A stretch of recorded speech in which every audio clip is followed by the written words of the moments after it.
ముందుగా శ్రీకృష్ణ ప్రార్థన.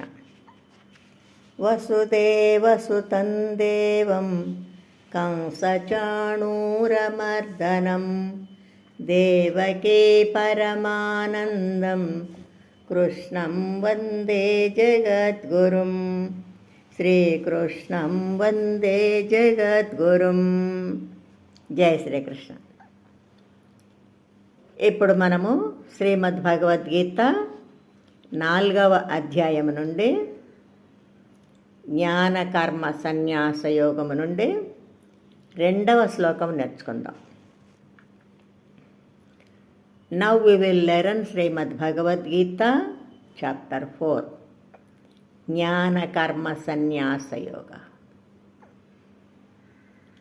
సెకండ్ శ్లోక.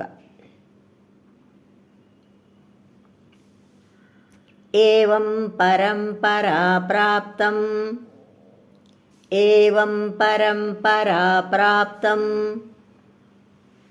ఇమం రాజర్షయో విదుః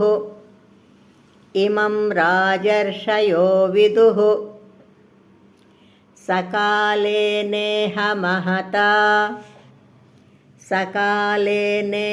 మహతా యోగో నష్టః పరంతప.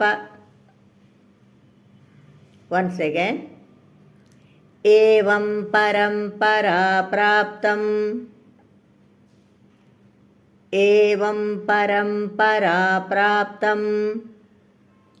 ఇమం రాజర్షయో విదుః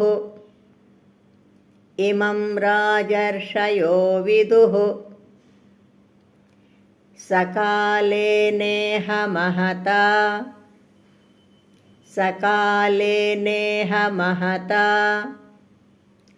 యోగో నష్టః పరంతప.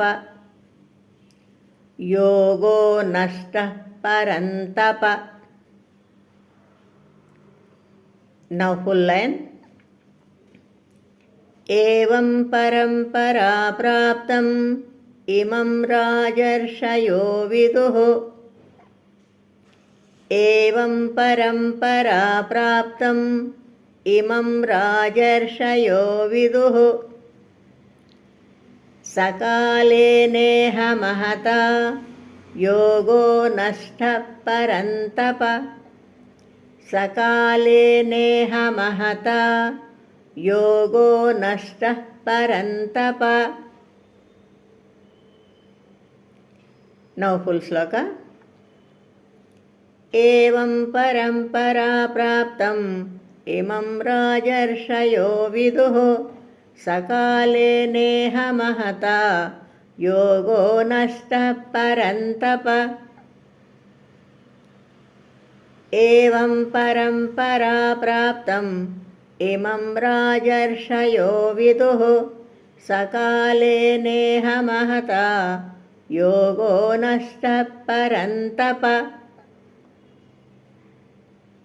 ఏవం పరంపరా ప్రాప్తం ఇమం రాజర్షయో విదుః సకాలే నేహ మహతా యోగో నష్టః పరంతప. జయ శ్రీకృష్ణ. శ్రద్ధగా నేర్చుకొని రోజు పాడుకుందాం. Let's learn diligently and sing daily. జయ శ్రీకృష్ణ.